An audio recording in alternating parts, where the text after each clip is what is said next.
ICSE বোর্ডের স্টুডেন্টদের জন্য এই ভিডিওটা, এবং যারা কম্পিউটার নিয়ে পড়ছো এবং আগে কম্পিউটার নিয়ে পড়াশোনা করতে চাও তাদের জন্য খুব ইম্পর্টেন্ট একটা টপিক।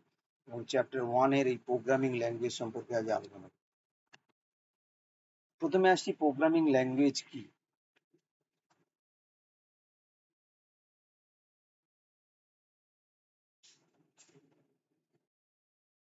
তো প্রোগ্রামিং ল্যাঙ্গুয়েজের ডেফিনেশনটা দেখবো। তো programming language is a set of instruction, very important terms, and syntax, and use to create software program.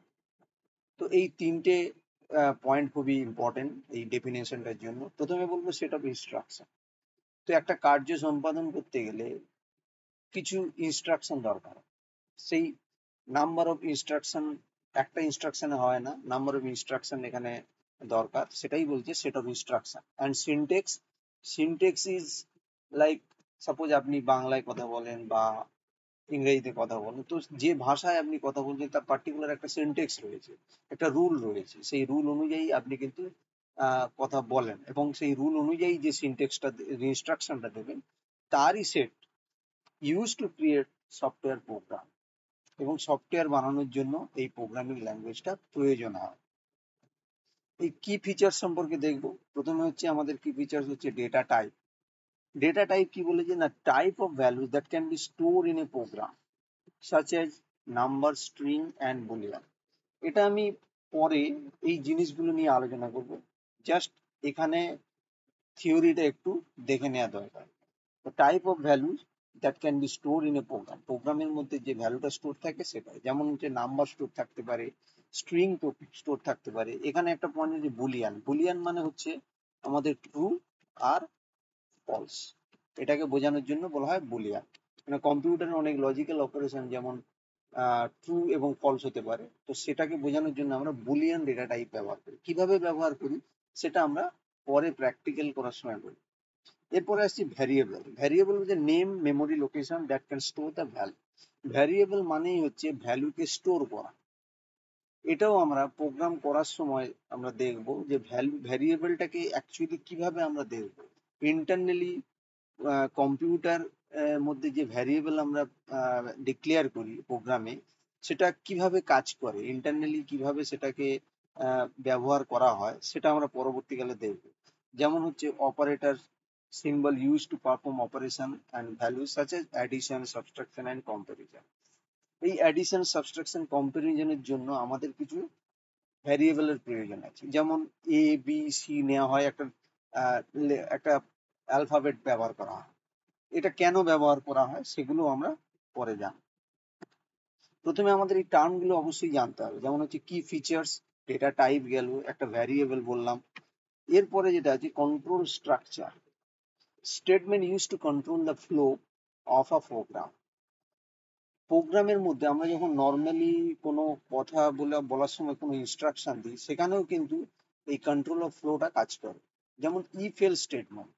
If else মানে, সাপোজ আমি যদি একটা উদাহরণ দিই, 25 গ্রেটার দেন 20। তো এখানে আমরা বলতে পারি যে একটা নাম্বার হয়তো আমি নিয়েছি এখানে 24, তাহলে 24 এই রেঞ্জের মধ্যে পড়ছে, 20 থেকে 25 এর মধ্যে। তো আমরা এটা বলতে পারি, if 24 is greater than 20 then it is true. Else পার্টে আমরা এটা কি বলতে পারি, ইট ইজ নট ট্রু।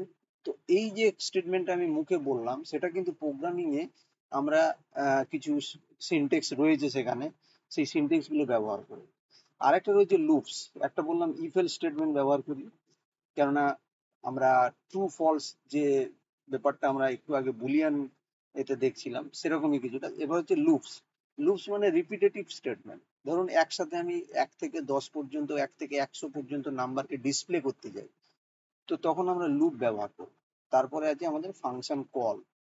কোনো একটা ফাংশন প্রিডিফাইন করা আছে, সেটাকে কল করে এনে সেই প্রিডিফাইন ফাংশনটাকে ব্যবহার করা, সেটাই হচ্ছে কন্ট্রোল স্ট্রাকচার। আমি জানি এই টার্মগুলো এই মুহূর্তে তোমরা কেউ বুঝতে পারছো না, কিন্তু যখন আমরা একটা প্রোগ্রামিং এর ভিতরে ঢুকবো তখন কিন্তু এই টার্মগুলো পুরোপুরি ক্লিয়ার হয়ে যাবে। তো আশা করি এই টার্মগুলো থেকেও এই টার্মগুলো সম্পর্কে পরিচিত হওয়াটা এখন খুব দরকার।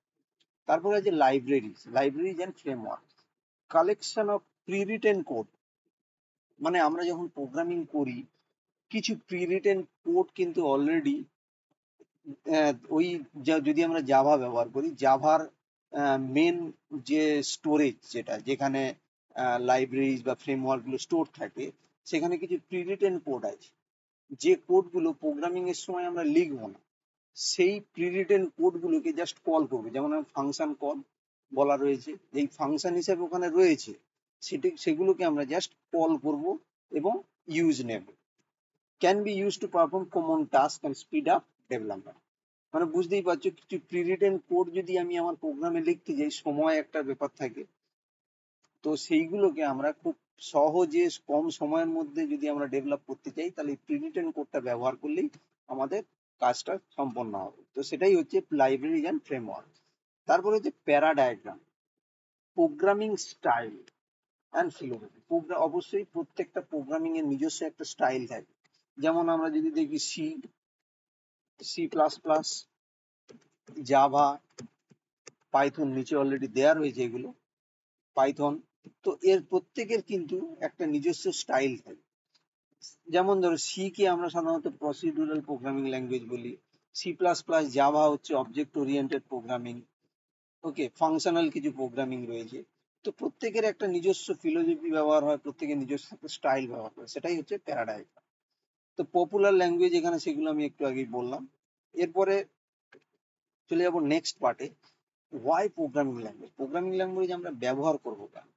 তো এখানে to develop software and application, একটা সফটওয়্যার এবং অ্যাপ্লিকেশনকে ডেভেলপ করতে গেলে programming language, automate task and solve complex problem. কোনো কমপ্লেক্স প্রবলেমকে যদি আমরা সলভ করতে যাই, দেন আমরা প্রোগ্রামিং ল্যাঙ্গুয়েজের মধ্যে করতে পারি। যেমন ধরুন, আমরা এটিএম মেশিন থেকে টাকা তুলি, that is a complex task, so easily you can withdraw your money from there. তো enhance problem solving and logic and thinking skill, and to pursue career opportunity and technology and software development এ তুমি তোমার ক্যারিয়ারও তৈরি করতে পারো, যদি তুমি programming language সম্পর্কে একটা ভালো কনসেপ্ট তোমার থেকে থাকে। এরপরে আমি একটু আগে দেখলাম যে procedure oriented programming language, procedure, POP সংক্ষেপে আমরা বলে থাকি। এটা কি না, procedure oriented type of programming paradigm that follows a sequence of statement, কতগুলো স্টেটমেন্টের সিকুয়েন্স এগুলো, or comment to achieve a desired output. POP কি না, POP is a algorithm based, it follows top down approach. আমি জানি term গুলো বুঝতে অসুবিধা হচ্ছে, বাট থিওরি হিসাবে এটাকে তোমাদের পড়তে হবে। আর পপটা কিভাবে ব্যবহার হয় একটু পরেই আমরা দেখতে পাবো। তো এখানে যে প্রোগ্রামিং কনসেপ্টটা দেয়া রয়েছে, এটা কিন্তু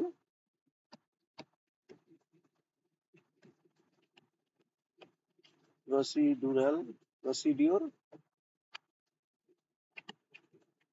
পিওপি, অ্যাকচুয়ালি সংক্ষেপে লিখে দিই, এটা হচ্ছে পিওপি প্রোগ্রামের উদাহরণ। তো এখানে কি করেছি আমরা, উপরে এই যে পার্টটা রয়েছে, এটা আমাদের এই মুহূর্তে জানার দরকার নেই। এই যে এখানে ইন্টিজার অ্যাড নাম্বার, আমরা একটা ফাংশন কল করেছি, এখানে নাম্বার দুটোকে যোগ করেছি, এবং এই যে ফাংশনটাকে আমরা এখানে কল করেছি। তো এই যে স্টাইলটা, এই ধরনের স্টাইলকে প্রসিডিওর ওরিয়েন্টেড বলা হয়, প্রসিডিওর ওরিয়েন্টেড প্রোগ্রামিং ল্যাঙ্গুয়েজ। এখন অবশ্যই বুঝতে পারছি যে এখানে কেন প্রসিডিওর ওরিয়েন্টেড, কিছু এখানে function based top down approach. প্রথমে আমাদের টপ ডাউন মানে হচ্ছে এরকম,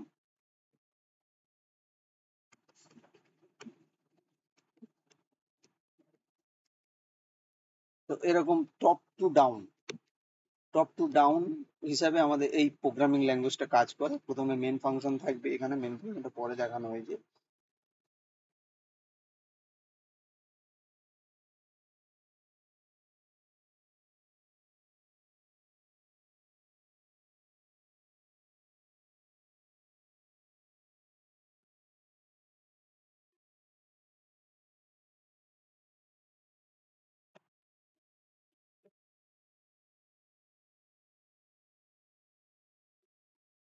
তো এখানে যে প্রোগ্রামটা দেখতে পাচ্ছি আমরা, সেটা কিন্তু পপ, অর্থাৎ প্রসিডিওর ওরিয়েন্টেড প্রোগ্রামিং ল্যাঙ্গুয়েজ।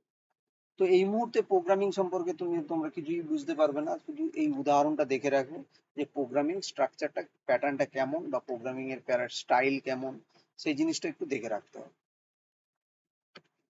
এরপর হচ্ছে অবজেক্ট ওরিয়েন্টেড প্রোগ্রামিং, ওপস বলা হয়। মানে আমরা যে জাভা ব্যবহার করছি এটা কিন্তু অ্যাকচুয়ালি অবজেক্ট ওরিয়েন্টেড প্রোগ্রামিং। এই অবজেক্ট ওরিয়েন্টেড প্রোগ্রামিং কাকে বলে? না, object oriented programming is a programming paradigm that use object to design software. And object is a data field, unique attribute and behaviour. এই তিনটে পয়েন্ট খুব important. Object কি না, object হচ্ছে ডেটা ফিল্ড, ইউনিক অ্যাট্রিবিউট এবং behaviour. এই টার্মটা যখন example আমরা ব্যবহার করব তখনই একমাত্র বুঝতে পারবে, তার আগে কিন্তু বুঝতে পারবে না। যাই হোক, কি কনসেপ্ট কি কি রয়েছে অবজেক্ট ওরিয়েন্টেড প্রোগ্রামিং এর, কি কনসেপ্ট কি রয়েছে? ক্লাসেস রয়েছে, অবজেক্ট রয়েছে, একটু পিছনে যাব, প্রথমে দেখে নিই। অ্যাবস্ট্রাকশন রয়েছে, এনক্যাপসুলেশন রয়েছে, ইনহেরিটেন্স রয়েছে অ্যান্ড পলিমরফিজম রয়েছে। এই পার্টগুলো একটু ধীরে ধীরে আলোচনা করবো। যেমন classes define blueprint for creating object. একটা অবজেক্ট ক্রিয়েট করার জন্য তার ব্লুপ্রিন্ট তৈরি করা। দে এনক্যাপসুলেট ডেটা অ্যান্ড মেথড। এটা আমরা একটু এক্সাম্পলের সময় দেখব। যেমন ধরো objects, object represent real world entities combining data and behaviour. এবার আমরা এক্সাম্পলে আসি। ধরি আমরা মোবাইল, ধরো আমরা ক্লাস মোবাইল, মোবাইলকে যদি আমরা ক্লাস হিসাবে নিই, তার অবজেক্ট আমরা এটা ধরতে পারি, ধর স্যামসাং একটা অবজেক্ট, স্যামসাং। তারপর হচ্ছে রিয়েলমি, এগুলো কিন্তু অবজেক্ট হিসাবে ধরতে পারি। এবং এর অবজেক্টের প্রপার্টি কি? প্রপার্টিজ এখানে বলেছে properties and behaviour.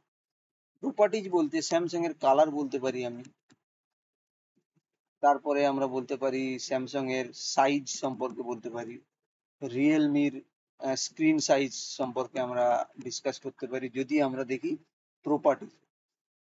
R behaviour বা মেথড কোনগুলো? না, স্যামসাং এর একটা ফাংশন, নির্দিষ্ট কিছু ডিফারেন্ট ফাংশন রয়েছে, রিয়েলমি মোবাইলেরও ডিফারেন্ট কিছু ফাংশন রয়েছে, সেই ফাংশন গুলোকে বলছে আলাদা আলাদা বিহেভিয়ার এবং মেথড। যদি নাও ক্লিয়ার হয় ব্যাপারটা, তাও আমরা এক্সাম্পল যখন আমরা প্রোগ্রামিং করব তখন কিন্তু ব্যাপারটা আরো ক্লিয়ার হয়ে যাবে। তো সঙ্গে থাকতে হবে, ভিডিওটাও দেখতে হবে। এরপরে রয়েছে অ্যাবস্ট্রাকশন। এখানে বলে যে hiding complex details, showing only essential features. এর একটা সুন্দর উদাহরণ যদি আমি দিয়ে থাকি, suppose you have a car আর you know how to drive. এবারে তোমরা বলো, যদি তোমরা ড্রাইভ করো, ড্রাইভের যখন তোমরা ব্রেক দিচ্ছ, ব্রেকটা কিভাবে ইন্টারনালি কাজ করছে কিন্তু তুমি জানো না, বাট ইউ নো যে ব্রেকের যে পার্টটা রয়েছে, এটার কাজ হচ্ছে গাড়িকে থামিয়ে দেওয়া। তো এসেন্সিয়াল ফিচার্সটা তুমি জানো, বাট কমপ্লেক্স ডিটেলসটা তোমার জানা না, ব্রেকটা ইন্টারনালি কিভাবে কাজ করছে। That's feature is called abstraction. Encapsulation কোনটা?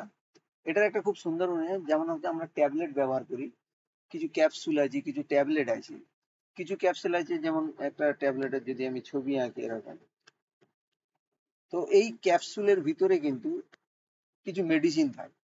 এই মেডিসিন গুলোকে কে প্রোটেক্ট করছে? বাইরের যে কভারটা রয়েছে সে প্রোটেক্ট করছে। তার মানে মেডিসিন গুলো হয়তো কিছু হাওয়া পেলে হয়তো জিনিসগুলো নষ্ট হয়ে যেতে পারে, তাই সে প্রোটেক্ট করছে। তো এরকমই আমাদের কিছু ডেটা রয়েছে যেগুলো কিন্তু খুবই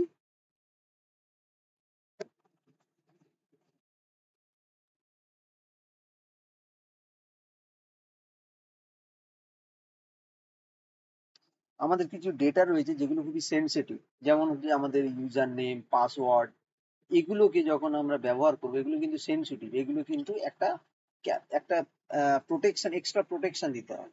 সেই যে প্রোটেকশন দেওয়ার পদ্ধতিটা কিভাবে দেওয়া হয়? না, এনক্যাপসুলেশনের মাধ্যমে। এখানে বলছে ডেটা এবং method together within a class. এই যে যখন আমরা ক্লাস ব্যবহার করব, কিভাবে ক্লাস ব্যবহার করতে হয়, কিভাবে অবজেক্ট ক্রিয়েট করতে হয়, এবং এই ক্লাসের মধ্যে কিভাবে ডেটা এবং মেথডকে রাখতে হয় বা কিভাবে এটাকে প্রোটেকশন দিতে হয়, সেগুলো কিন্তু সব ডিসকাস করা হবে। বাট শুধু ওভারভিউটা আমি দিয়ে যাচ্ছি এখানে, যে অ্যাবস্ট্রাকশন বললাম কি না, ইন্টারনাল যে কমপ্লেক্স প্রসিডিওরটা আমরা জানি না, কিন্তু বাহ্যিক ব্যাপারটা আমরা ব্যবহার করতে পারি। যে মোবাইল, মোবাইল আমরা বাইরে থেকে ব্যবহার বা ইন্টারনালি কিভাবে কাজ করছে আমরা কিছু জানি না, দ্যাট ইজ অ্যাবস্ট্রাকশন। এনক্যাপসুলেশন কি না, কিছু পাসওয়ার্ড থাকে সেগুলোকে একটা ক্যাপসুলেট করে রাখা বা সিকিউর করে রাখা, যে পদ্ধতিতে করা হয় সেটা এনক্যাপসুলেশন। ইনহেরিটেন্স কি না, creating a new class based on existing one. Object oriented programming এ করতে গেলে আমরা দেখতে হবে একটা ক্লাসের আন্ডারে আরো অনেক ক্লাস ক্রিয়েট করা যেতে পারে। তো এখানে উদাহরণস্বরূপ যদি বলা হয় প্যারেন্ট, প্যারেন্টের কিছু ফিচার্স থেকে থাকে, এই প্যারেন্টের ফিচার্স থেকে কে নেয় না, চাইল্ড ফিচার্স গুলো নিয়ে থাকে। কিছু ফিচার্স চাইল্ডের যে ফিচার্স গুলো সে কোথা থেকে ইনহেরিট করা না, প্যারেন্ট থেকে ইনহেরিট করা। তো এটা যদি আমাদের বেস ক্লাস হয়, এটা হবে আমাদের ডিরাইভড ক্লাস। ডিরাইভড ক্লাস অর্থাৎ ডিরাইভ করে কিছু প্রপার্টিজকে ডিরাইভ করে দিই। তো এই যে কনসেপ্টটা, এটাকে বলছে আমাদের ইনহেরিটেন্স। আরো ডিটেলস জানবো। এরপরে হচ্ছে পলিমরফিজম। পলিমরফিজমটা কি না, ability of object to take on multiple forms. এবার একটা ছোট্ট উদাহরণ, যদি আমরা এ প্লাস বি এবং 2+2, তোমরা নিজেরা একটু ভেবে দেখো এর রেজাল্টটা কত দাঁড়াবে। আশা করি তোমরা ভেবেই নিয়েছো। তাহলে এ বি আমরা লিখতে পারি, আর এটাকে বলবো 4। তো এই যে যোগটা হলো, এই যে অ্যাডিশনটা হলো, এটাকে বলছে কনক্যাটিনেশন। কনক্যাটিনেশন মানে ক্যারেক্টারের যে অ্যাডিশন হয় সেটাকে বলছে কনক্যাটিনেশন, আর নাম্বারের যে অ্যাডিশন হয় সেটাকে বলছে অ্যাডিশন। বাট দেখো, সেম জিনিস কি, সেম জিনিস হচ্ছে প্লাস। এই প্লাস দুটো ক্ষেত্রে দুরকম ভাবে কাজ করছে। This is the concept of polymorphism. Poly mean বহু, আর মরফিজম অনেকগুলো ফর্মে যখন কাজ করে। প্লাস সাইন, প্লাস সাইন থেকে অনেকগুলো ফর্মে কাজ করছে। তো সেই জন্য এইরকম ধরনের কিছু উদাহরণ আমরা দেখবো, যেমন শেপ হতে পারে, যেমন ট্রায়াঙ্গেল ইজ এ শেপ, এটা এটা হচ্ছে রেক্ট্যাঙ্গেল, এটা হচ্ছে সার্কেল, এটা হচ্ছে ট্রায়াঙ্গেল। তো প্রত্যেকটাই কিন্তু একটা shape, but name is different, working procedure is different. রেক্ট্যাঙ্গেলের এরিয়া যদি আমরা বের করতে চাই তার প্রসিডিওর আলাদা, সার্কেল শেপের যদি আমরা এরিয়া বের করতে চাই তার প্রসিডিওর আলাদা, ট্রায়াঙ্গেলের প্রসিডিওর আলাদা। তো ডিফারেন্ট ডিফারেন্ট ওয়েতে আমরা করি, বাট কিছু জিনিস কিন্তু একটা ফর্মের বহু রূপ। তো দ্যাট ইজ পলিমরফিজম। এরপরে নেক্সট স্লাইডে যাই। Difference between pop and ওপস। তো এই ব্যাপারটা, এটা তোমাদের থিওরিটিক্যালি পড়তে হবে। এটা বিশেষ কিছু নেই, এখানে কয়েকটা পয়েন্ট আমি উল্লেখ করেছি। যেমন একটা ডিজাইনের উপরে ফোকাস করা হয়, পপ কিভাবে ফোকাস করে আর ওপস কিভাবে ফোকাস করে। তো focus is on the sequence of action to B perform. কিছুটা সিকোয়েন্স, এখানে কোনো অবজেক্ট বা ক্লাসের কোনো কনসেপ্ট নেই পপের মধ্যে, বাট এখানে কিন্তু অবজেক্ট এবং দেয়ার ইন্টারাকশনের উপরে দাঁড়িয়ে আছে ওপস। ডেটা অ্যাক্সেস, ডেটা অ্যাক্সেসের জন্য কিছু জিনিস, যেমন ধরো most function can access and manipulate any data in the program. মানে পপের মধ্যে এই যে এনক্যাপসুলেশন যে ব্যাপারটা বললাম, পপের মধ্যে এই ব্যাপারটা নেই। আলাদা করে কোনো সিকিউরিটির কোনো ব্যবস্থা নেই। বাট উপসের ক্ষেত্রে আমাদের কিন্তু data is encapsulated within a object. আমরা ডেটাকে একটা ক্যাপসুলের মতো একটা কি বলবো, এটাকে এনক্যাপসুলেট করে রাখতে পারি, যাতে ডেটাগুলো সিকিউর থাকে। তো এটা এদের দুজনের মধ্যে একটা পার্থক্য। Port structure obviously different. Programs divided into function and data. Function এবং ডেটা থাকে হুইচ আর সেপারেট এন্টিটি, আর program divided into object. Data and method অবশ্যই আছে, এর মধ্যে কিন্তু এক্সট্রা একটা কনসেপ্ট রয়েছে object, which contain both data and method. মানে অবজেক্টের ডেটা এবং মেথডটা এখানে ব্যবহার করা। এখানে ডাইরেক্ট কি আমাদের ডেটা এবং মেথড ব্যবহার করা হয় পপের মধ্যে।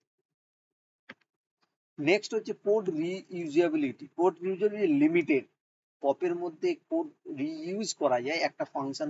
যেমন আমি প্রথমেই বলেছিলাম যে প্রি রিটেন কোড, সেটা প্রসিডিওর ওরিয়েন্টেড প্রোগ্রামিং এর ক্ষেত্রেও রয়েছে, বাট সেটা limited and it does not support inheritance. এটা একটা খুব ইম্পর্টেন্ট। ইনহেরিটেন্স এবং পলিমরফিজম যে টপিকটা রয়েছে, এটা কিন্তু পপ সাপোর্ট করে না, বাট উপস এর একটা এটাই অ্যাডভান্টেজ বলতে পারো যে code reusability is enhance through inheritance and polymorphism.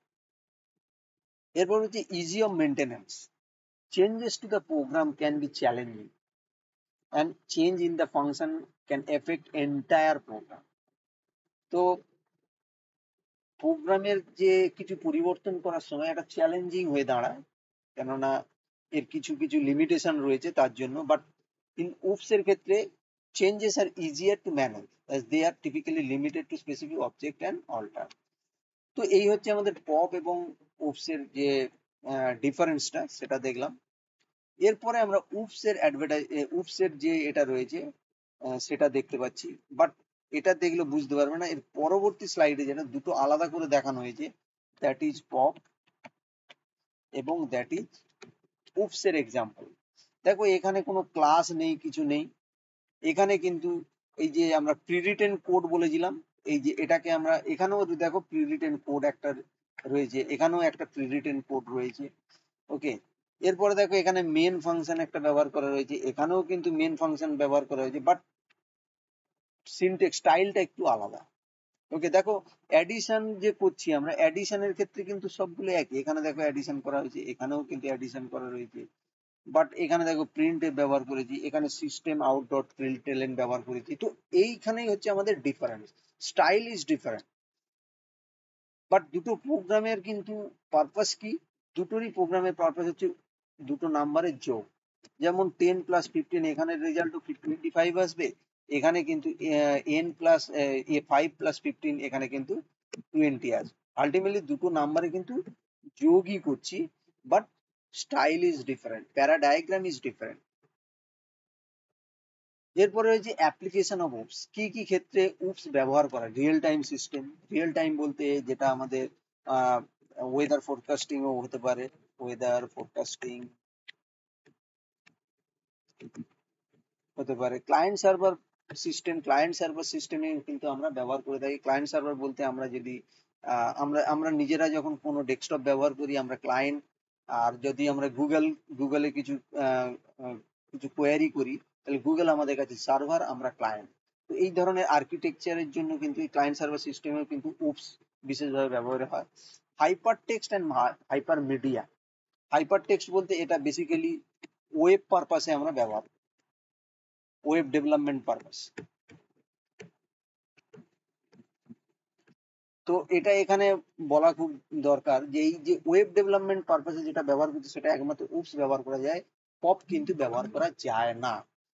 কারণ আমরা এই উপসটাকে আমরা এইচটিএমএল এর মধ্যে ইনক্লুড করে যখন আমরা ওয়েবসাইট ডেভেলপ করতে ব্যবহার করব, তখন কিন্তু যেটা আমরা যে ফিচার্সটা দেখবো সেটা হচ্ছে অ্যাপলেট, যেটা পরবর্তী স্লাইডে হয়তো আছে, সেখানে আমরা দেখতে পাবো।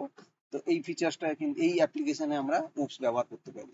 অবজেক্ট ওরিয়েন্টেড ডেটাবেসের জন্য ব্যবহার করতে পারি।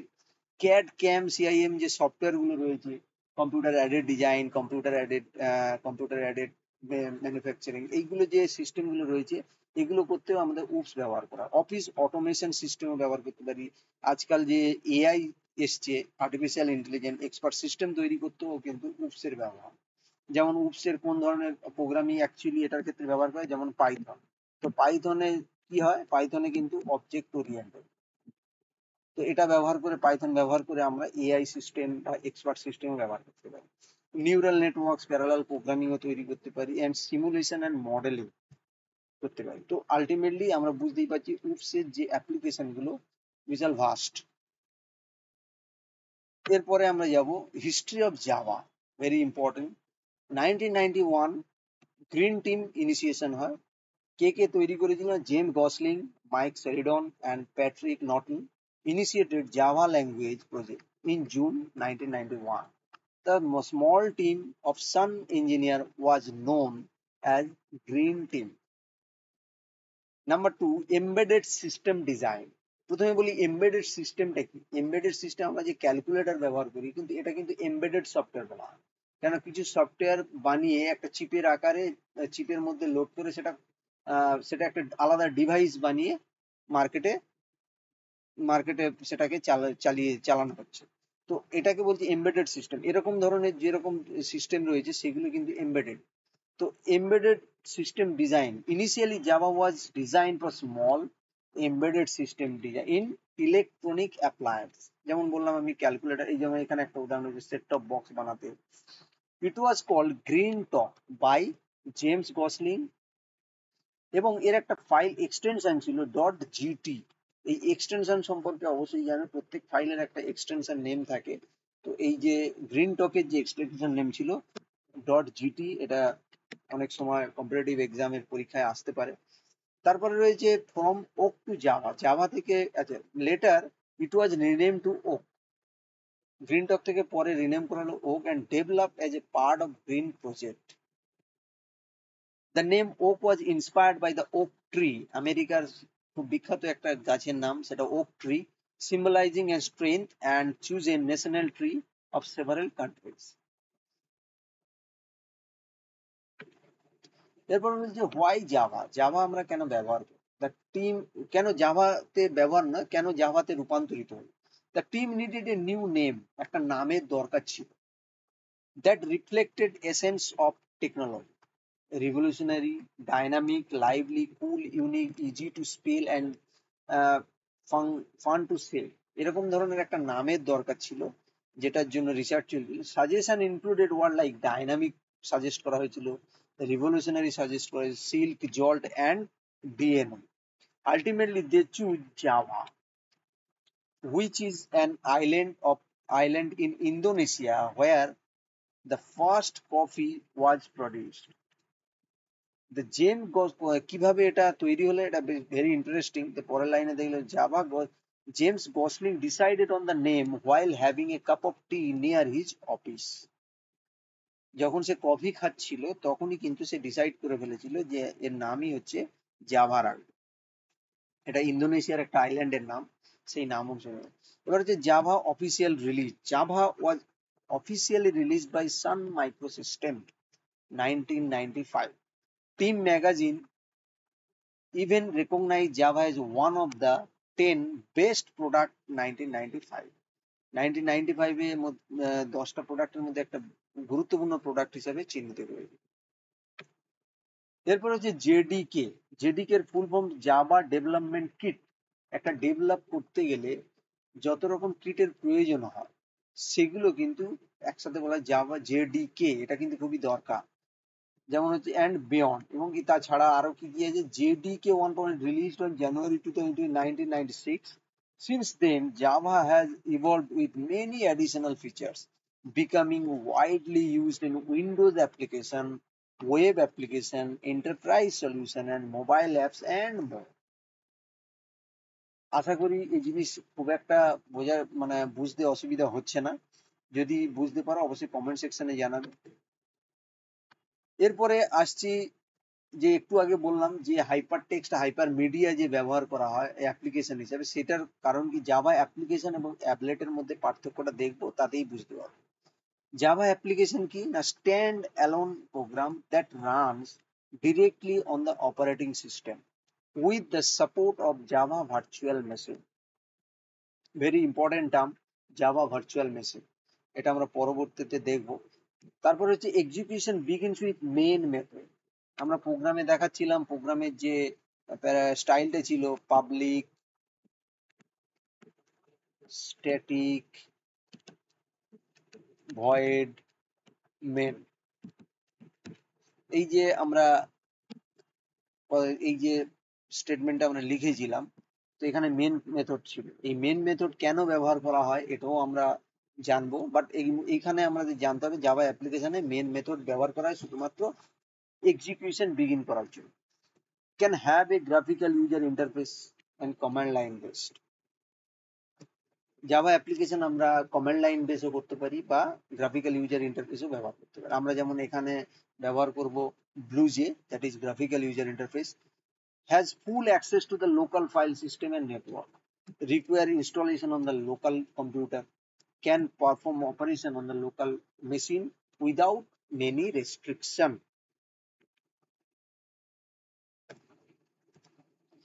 তো এই হচ্ছে জাভা অ্যাপ্লিকেশন। সবার জাভা অ্যাপ্লিকেশন তার মানে কি, যে কোনো একটা আমরা যদি ক্যালকুলেটর তৈরি করি, ক্যালকুলেটর তৈরি যদি করি সেটা একটা স্ট্যান্ড অ্যালোন প্রোগ্রাম, সেটা একটা গ্রাফিক্যাল প্রোগ্রাম, যেমন স্ট্যান্ড অ্যালোন একটা হলো, এবং মেন ফাংশনের মাধ্যমে সেটাকে এক্সিকিউট করব। ক্যান হ্যাভ গ্রাফিক্যাল, অবশ্যই ক্যালকুলেটর কি না গ্রাফিক্যাল, গ্রাফিক্স বেস। তারপরে বলি যে has access, full access of local system, আমরা ফুল অ্যাক্সেস মানে কম্পিউটারের, নিজেদের কম্পিউটারে ফুল ব্যবহার করতে পারবো। Require installation local computer, local কম্পিউটারে আমরা অন্য কোনো আমাদের কম্পিউটারে ডেভেলপ করার পর অন্য কম্পিউটারে যদি আমরা এই কোডটাকে শেয়ার করি, সেটাকেও আমরা ইনস্টল করে ব্যবহার করতে পারবো। Can perform operation on the local machine without any restriction, without any restriction আমরা সেটাকে আমাদের লোকাল কম্পিউটারে ব্যবহার করতে পারবো। সেটাই হচ্ছে জাভা অ্যাপ্লিকেশন। এরপর রয়েছে জাভা অ্যাপলেট। দেখো আমি একটু আগেই বলেছিলাম যে হাইপার টেক্সট এবং হাইপার মিডিয়ার ক্ষেত্রে যে ওপস ব্যবহার করা হয়, এখানে আমাদের জাভাতে জাভা অ্যাপলেট ব্যবহার করা হয়। নর্মাল জাভা যে কোর প্রোগ্রামিং রয়েছে সেটা দিয়ে কিন্তু আমরা এখানেও জাভার কোর প্রোগ্রামিং ব্যবহার করা হয়, বাট অ্যাপলেটের যে ফিচার্সটা রয়েছে এটা আমরা এইচটিএমএল এর মধ্যে বা হাইপার টেক্সট মার্কআপ ল্যাঙ্গুয়েজ বলে একটা ল্যাঙ্গুয়েজ রয়েছে ওয়েবের, সেই মার্কআপ ল্যাঙ্গুয়েজের মধ্যে অ্যাপলেটটাকে অ্যাড করে আমরা ওয়েব ডেভেলপমেন্ট করতে পারি। A small program that can be embedded into web page runs inside a web browser, নিজেদের ব্রাউজারের মাধ্যমে সেটাকে আউটপুট করে, যেটা আমরা যেমন দেখি ওয়েবসাইট যে দেখি আমরা, অনেকেই কিন্তু জাভা অ্যাপলেট ব্যবহার করে থাকে। Doesn't start with main method, তাহলে এখানে আরেকটা জিনিস বলি, জাভা অ্যাপ্লিকেশনের সময় আমাদের মেন মেথডটা দরকার ছিল, বাট জাভা অ্যাপলেট যখন আমরা ব্যবহার করব তখন কিন্তু আমাদের মেন মেথডের কোনো দরকার নেই। Instead it begins with init.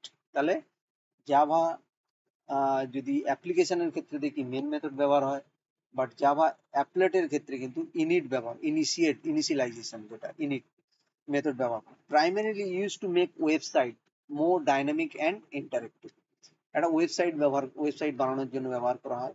Does not have access to the local file system or network due to security restriction. তাহলে এখানে কিন্তু একটা রেস্ট্রিকশন রয়েছে, Java applet does not have access to the local file system কিন্তু support করেন, network due to security restriction. Does not require installation, কোনো ইনস্টলেশনের প্রয়োজন নেই। It runs within a browser JBM, এর জন্য একটা ব্রাউজারের জেবিএম যেটা জাভা ভার্চুয়াল মেশিন যেটা থাকে তার মাধ্যমে এটা রান করা হয়। Limited in functionality compare to application due to security constraint, actually এতে কিছু সিকিউরিটিও রয়েছে অ্যাপলেটের মধ্যে, তো সেটার জন্য আরো অনেক ডেভেলপ কিছু জিনিস ব্যবহার করা হয়, কিন্তু প্রাইমারিলি অ্যাপলেট ব্যবহার করা হতো এই বিশেষ কারণ। এরপরে যেটা আমাদের রয়েছে জাভা ভার্চুয়াল মেশিন, যেটা আমরা বলছিলাম very important topic, abstract machine. JVM is abstract machine that provides a runtime environment for execution Java bytecode. এখানে একটা গুরুত্বপূর্ণ জিনিস, এটা আমরা একটু কেটে দিই, তো বাইট কোড এটা আমি একটু পরেই বলছি। এক্সিকিউশন, ইট এক্সিকিউট বাইট কোড এবং হুইচ ইজ প্ল্যাটফর্ম, ইন্ডিপেন্ডেন্ট,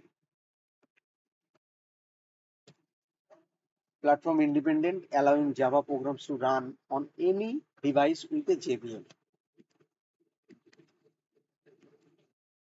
তারপর বলেছে কম্পোনেন্ট, কম্পোনেন্ট কি না, JVM includes component like class loader, bytecode verifier, just in time compiler, memory management.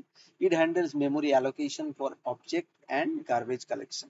Actually Java virtual machine হচ্ছে জিনিসটা, আমি এখানে যদি দেখি, ধরো এখানে আমরা কোনো জাভার প্রোগ্রামিং লিখেছি, জাভা প্রোগ্রাম রয়েছে,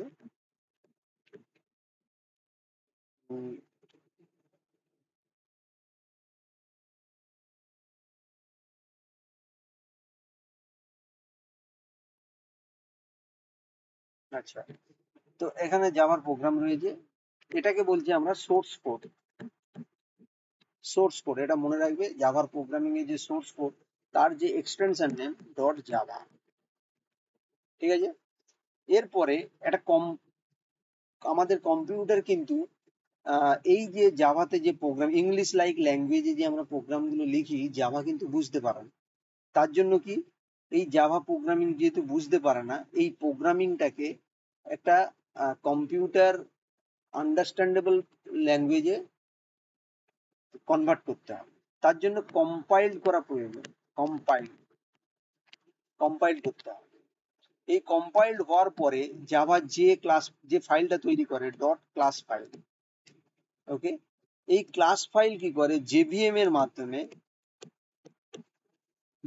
এর মাধ্যমে কি করা হয় না এটাকে মেশিন আন্ডারস্ট্যান্ডেবল মেশিন কোডে ট্রান্সফার করে, এবং তারপরে আমাদের আউটপুট আসে। তো এখানে আমাদের জেভিএমটা খুবই দরকার, জেভিএম না থাকে, জেভিএম ছাড়া আমরা এই ক্লাস ফাইলটাকে মেশিন কোডে ট্রান্সফার করতে পারবো।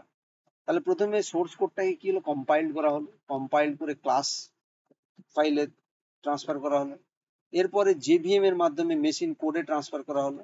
মেশিন কোড থেকে আবার আমরা অরিজিনাল যে আউটপুটটা আমরা পাই সেটা আমরা এই পর্যায়ে পাই।